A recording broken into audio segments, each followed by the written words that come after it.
Sun News contributor Marc Patrone is in Calgary. Marc, welcome. Hi, Jerry. You've spent time in High River. We're now starting to learn some numbers. It was hundreds of guns the RCMP took. I guess the people of High River are well armed. They certainly are. At least some of them are. Yeah, we do have some numbers available to us. I mean, we've been waiting for these numbers for about 3 weeks now. We've been pestering the RCMP. In fact, we've been problematic, in the words of the Mounties. But we do, in fact, have some numbers. I could be happy to share them with you if you like. The first one being the number 539, and that is significant, Jerry, because it represents all the firearms that were essentially seized, or, in the words of the RCMP, secured from the homes. These are the weapons that are when the Mounties went in, they seized these weapons, they brought them back to the detachment, and they have finally come forth with that number. With 539 is a sizable number of weapons. Now, police also say that of those, 404 have been, in fact, returned to the people of High River. So they came to the detachment, they showed up with the requisite documents, and they said, "Can I have my weapon back, please?" And the RCMP, in fact, accommodated for them. There are still 316. That's a sizable cache. And I know you're going to do the math in your head, Jerry, and it doesn't work out. But in fact, they're also including another 181 that were actually taken to the detachment by people in High River who said, "Please take my weapon," or "Take my weapon, please, and hold on to it until such time as I feel secure enough in my own home, my own damaged property, to take it back." So at the moment, there are 316 weapons waiting at the detachment, waiting to be picked up. All right, so then if you have a group of people, Marc, who say the reasonable thing to do here is I'm going to have somebody secure my weapon, I'm going to have the RCMP do it, do all the other people who had guns removed from their homes feel the same way? Look, you can almost split this down the middle between people who thought, well, maybe police were justified in doing it, but there are a lot of people who are not happy, and they have issued complaints. We now have a 2-week-old complaint bureau process underway in which people are looking into. There's an inquiry into the RCMP's actions. There is also quite possibly going to be a constitutional challenge waged against the RCMP. I can tell you that there is a lawyer in town here looking into it. There are freedom of information requests, and there are gun advocates who are saying there's no way that this is going to be allowed to stand. They're going to go nose to nose with the RCMP on this. This is going to turn into a much bigger headache even now than it is in the future than it is now. Well, did the RCMP, once people were evacuated out of High River, go into every single home, or were they targeting homes with like a leftover long gun registry or something? Look, according to them, they found these weapons in the process of rescuing people. But we know for a fact, in fact, even if you look at their video, which they posted on YouTube, they're clearly targeting certain homes and not others. They're going in. You can hear it on the radio, as a matter of fact, where there's discussions around guns being found.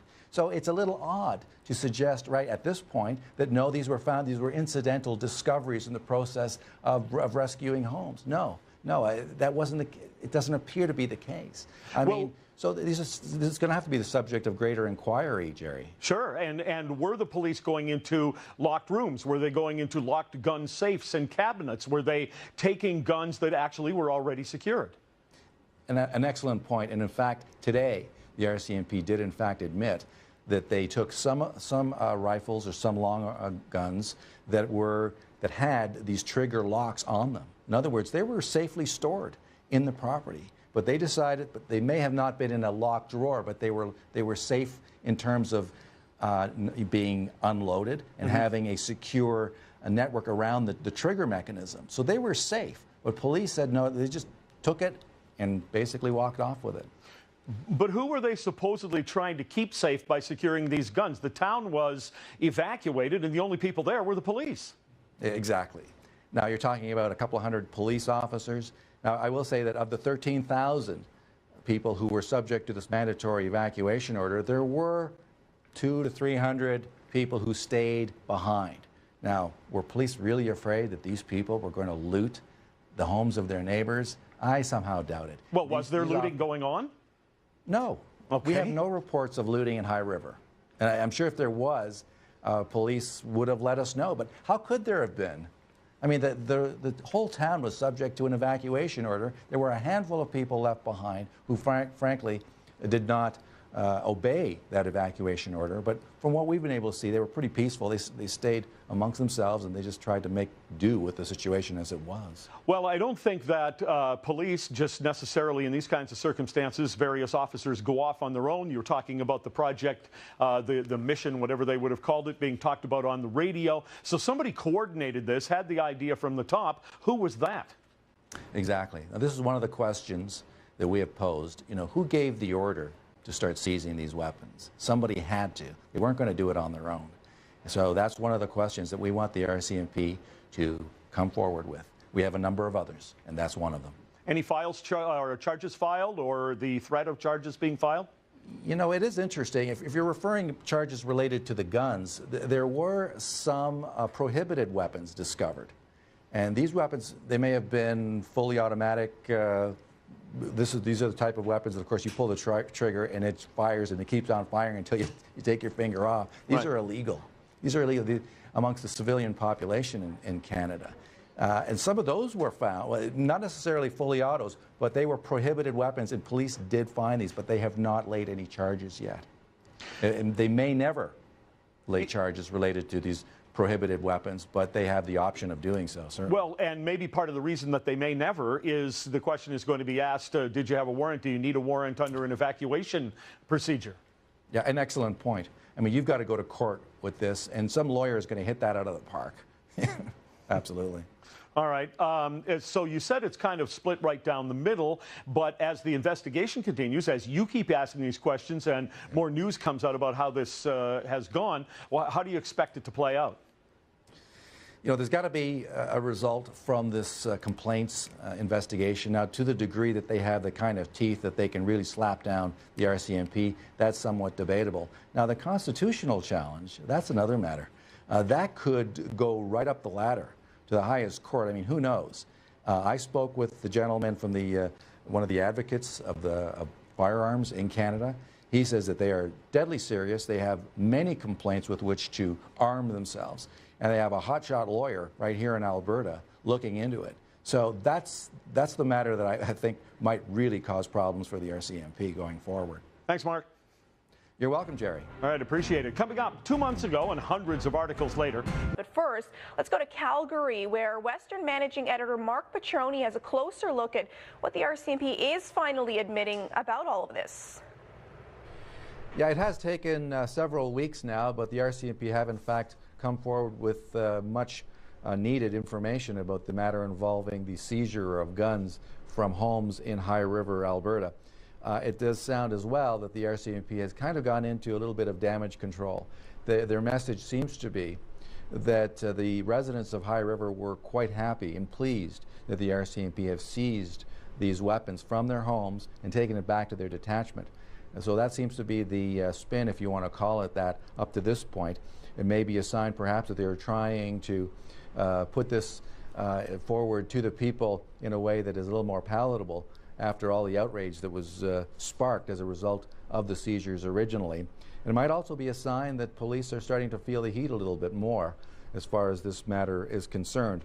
Now, we do have a couple of numbers to share with you today. One of them is 539, and that represents the total number of weapons seized, or in the words of the RCMP, that were secured. As of yesterday, the 404 of those have in fact been returned to the owners. The RCMP Sergeant Neely said that police also accepted 181 firearms from people in High River who wanted the police to take them and hold on to them for whatever reason. So this is another thing that kind of plays into the narrative of police, which is to say, you know what, they're just doing what people wanted them to do as far as the so-called seizure of these weapons. Now, we also know that 316 weapons remain in the detachment in High River awaiting pickup. And the delay is that people are busy picking up their lives. Basically, they don't have a whole lot of time left over to go to the detachment with their documents, which may even have been destroyed in the flood, in order to pick up their firearms. But police have made it clear that however long it takes, that they will wait for people to come and get their firearms. Doesn't matter whenever that happens, they're ready. They've admitted for the first time that they seized guns that were already secured with trigger locks. Now, this is key because all the while, their story has been that they seize these weapons, secure these weapons, or whatever you want to use, and because they weren't secure at the time that they were in the homes. In other words, they were lying around, maybe they were loaded, but in fact, they ended up taking some firearms that were, in fact, secured with trigger locks or had the bolt taken out. So they also say that they did not target specific homes based on data that was received from the now defunct long gun registry. And they say that the weapons that they found were simply secured in their role as trying to help people, going from house to house and helping people get out of the flood zone. People have not said how many homes were subject to gun seizures, but we're still hoping that that number is forthcoming. It was interesting to hear from Ed Burlew, the lawyer for the Sportsmen's Association as well, who says that the key point here is, why did police go into the homes to begin with? They did not have a search warrant. They had no legal right to do what they did without going before a judge and getting that search warrant. So this is something that is clearly going to be discussed and examined in the weeks ahead. Back to you. All right, that is Western Managing Editor Marc Patrone reporting for us from Calgary.